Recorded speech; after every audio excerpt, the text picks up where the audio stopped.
Assalamualaikum warahmatullahi wabarakatuh. Balik lagi di channel Akbar CK. Mega korupsi Pertamina terbongkar. Nah, terbongkarnya mega korupsi Pertamina ini tiba-tiba Ahok muncul dengan mengatakan bahwa beliau mengetahui semua ya kebobrokan yang ada di Pertamina. Terang aja Ahok ini tahu karena Ahok menjabat komisaris utama di Pertamina ya.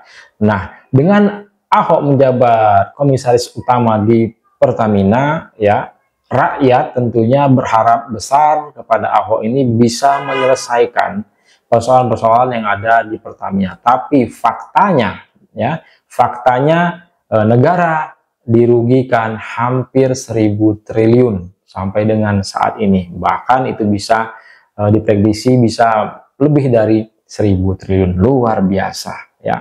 Nah, pertanyaannya, kemana saja Ahok pada saat menjabat komisaris utama? Apa saja yang dilakukan Ahok pada saat menjabat komisaris utama yang katanya beliau mengetahui persoalan-persoalan segala macam yang ada di Pertamina tapi tidak bisa berbuat apa-apa ya.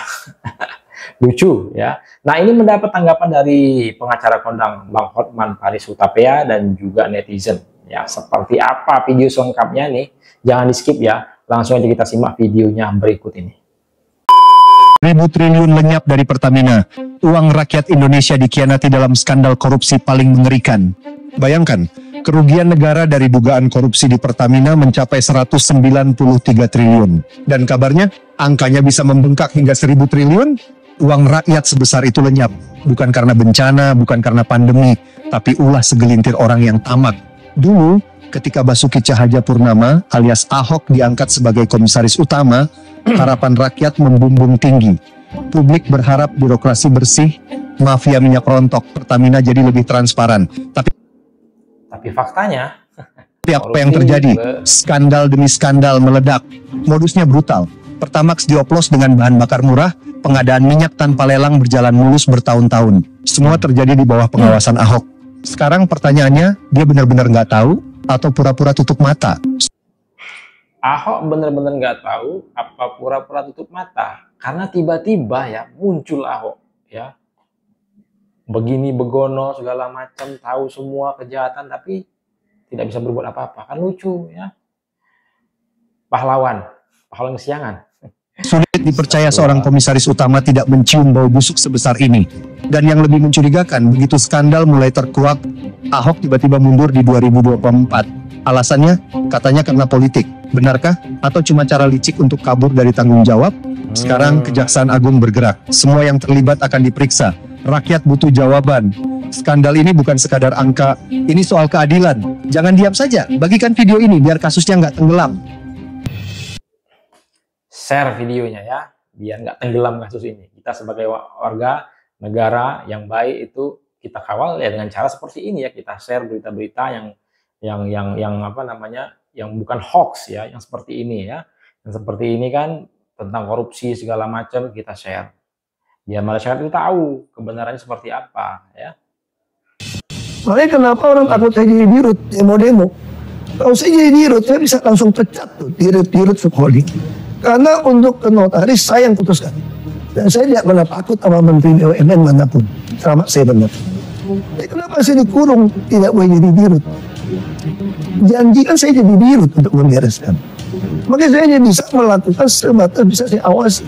Saya sering ngancam mereka secara kasar. Kalian jangan nganggap saya nggak berdaya hari ini ya. Mungkin ada yang nganggap saya itu macan ompong di Pertamina karena nggak jadi dirut. Tapi kalian tunggu, waktu akan berputar. Semua catatannya akan saya pegang. Satu hari ganti rezim, kok penjarain kalian semua. Kalian ingat baik-baik kalimat saya direksi. Saya boleh keluar dari sini, tapi catatan yang saya punya, kalau rezim betul-betul mau membereskan negeri ini dari korupsi di migas dan Pertamina, saya berani jamin, saya dengan data ini akan penjarakan kalian semua. Makanya saya harap ini kasus bukan cuma si Rifa Siahan Patra Niaga kok. Mana mungkin? Saya kira oknum BPK bisa terlibat. Anda yang audit kok. Ini bukan Mion. Ini ada tangan yang berkuasa ikut main kalau menurut saya gitu loh. Di Republik ini. Terbongkarnya kasus korupsi, mega korupsi Pertamina ini, dia tahu semua. Tapi bukan dari Ahok ini semua terbongkar ya, Kejaksaan Agung. Lah kalau memang dia memegang bukti-bukti segala macam, kenapa tidak melapor? Ya, ini kacamata saya sebagai warga ya, warga negara yang peduli ya. Saya tidak memahami hukum, tetapi kalau menurut saya cara berpikir sederhananya seperti itu ya. Nah, ketika terbongkar tiba-tiba muncul, saya tahu ini, saya pegang bukti segala macam ya, tapi tidak bisa berbuat apa-apa. Padahal menjabat komisaris, yang tugasnya adalah salah satunya adalah mengawasi. Ini bisa jadi lebar kemana-mana kasus itu dibongkar. Saya senang banget ini. Ya. Saya kasih contoh begini. Saya agak emosi soal ini. Saya di sini bukan mau mendefend Pertamina atau siapapun. Saya ingin masyarakat itu mengerti bahwa akar masalah Republik Indonesia adalah korupsi dan kemunafikan. Jadi orang semua saling sandra menyandra, ada dikasih jabatan, wewenang. Makanya saya kenapa begitu ngotot ke LKPP. Saya dengar isunya, kita butuh 800.000 lah, kira-kira BBM dan minyak mentah impor. Isunya itu bisa bagi-bagi sampai $2-4 per barrel. Nah, kalau yang paling berkuasa dapat $2 per barrel, itu 1,6 juta. Makanya saya bilang, pemerintah saat ini kalau tidak mau memperlakukan e-katalog di LKPP pengadaan bahan migas, saya berani jamin cuma mau ganti pemain. Karena mau makan itu uang. Oke. Saya mau tegaskan seperti itu aja. Pemerintahan saat ini dia bilang ya, kenapa nggak pada saat pemerintahan sebelumnya? Ahok. Saya mesti ngomong jujur ya, banyak sekali pembangunan kilang itu salah. Termasuk kilang Balikpapan, kalau diperiksa banyak masuk penjara. Bagi saya sederhana, kalau pemerintah sekarang mau membereskan soal Pertamina, membereskan soal pengadaan, taruh di katalog LKPP. Oke. Kalau Anda tidak kasih, semua orang akan curiga Anda sedang ganti pemain. Kalau ini melalu seperti ini hanya ganti pemain, kita tahu toh, mau kasus PT Timah, mau siapa, kalau masih sama kejadiannya, ada ganti pemain. Pasti kan Undang-Undang Nomor 7 tahun 2006. Hasil ratifikasi konvensi PBB melawan korupsi. Di situ ada prinsip innocent inducement. Kalau kekayaan kamu itu tidak bisa buktikan dengan pajak yang Anda bayar, sita buat negara. Terakhir Pak. Tapi butuh PP dong. Ya. Pertanyaan saya, berani nggak SBY dan Jokowi keluar PP-nya? Termasuk Pak Prabowo keluar PP-nya aja. Oke. Supaya membandingkan beres negeri ini kok.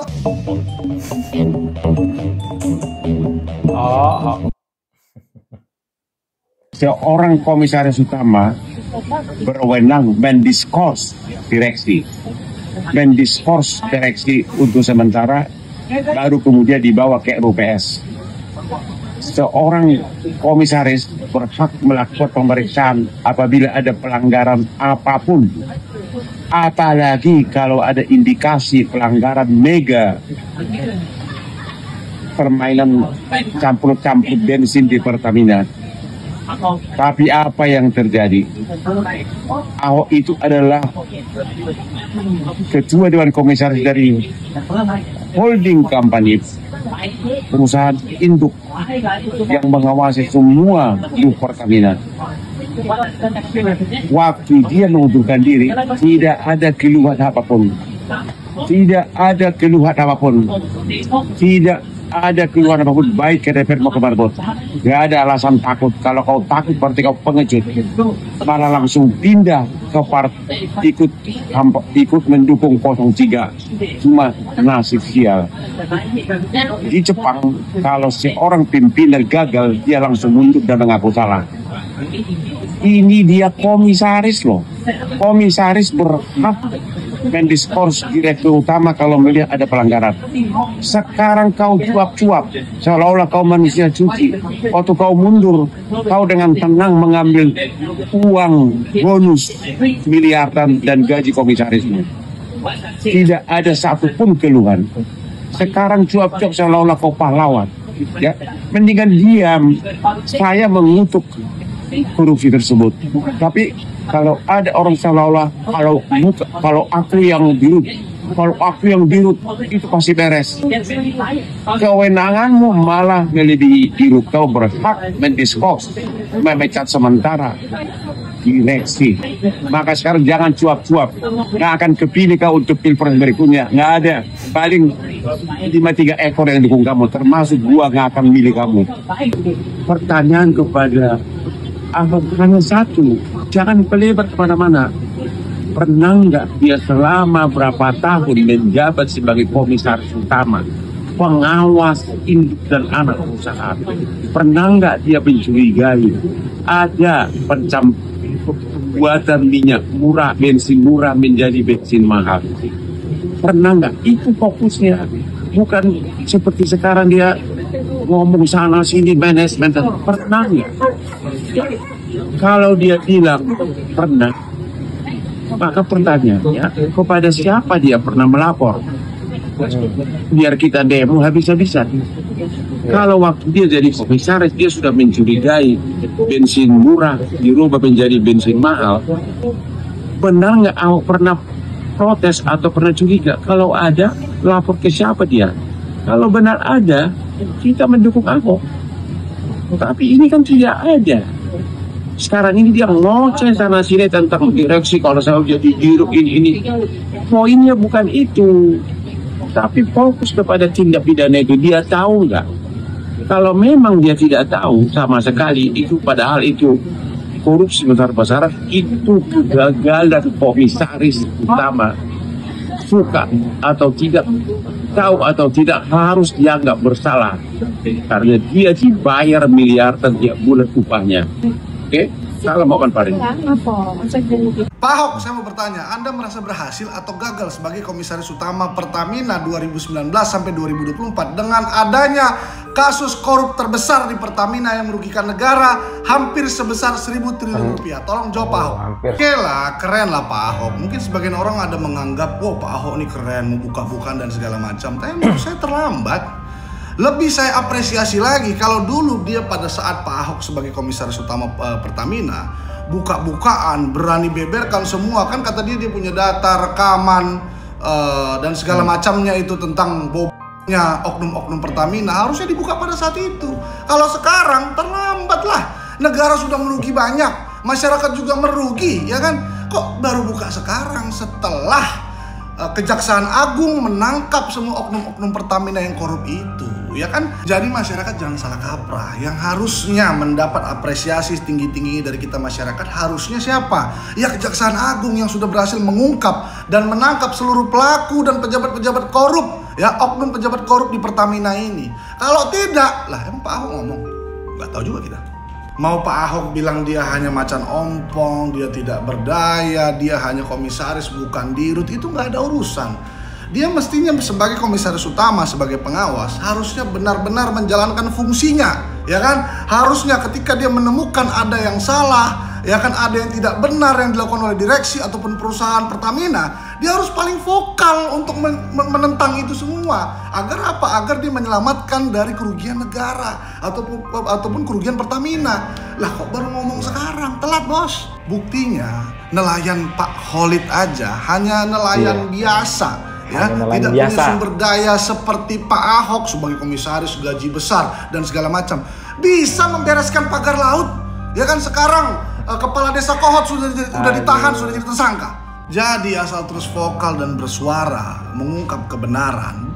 Pak Khalid nelayan aja bisa kok, masa Pak Ahok nggak bisa? Nah, pertanyaan besarnya, Pak Ahok sebagai komisaris utama Pertamina 2019-2024, menurut kalian semua dia berhasil apa gagal? Tolong tulis di kolom komentar. Terima kasih.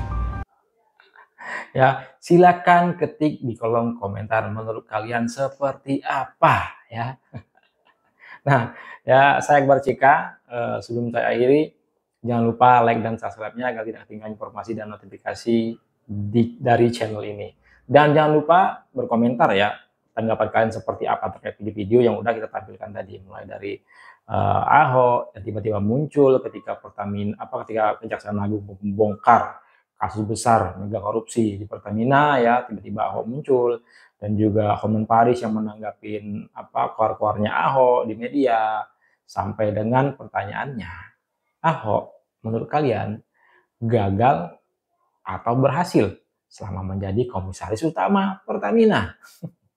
Assalamualaikum warahmatullahi wabarakatuh. Salam sehat selalu. Bye-bye.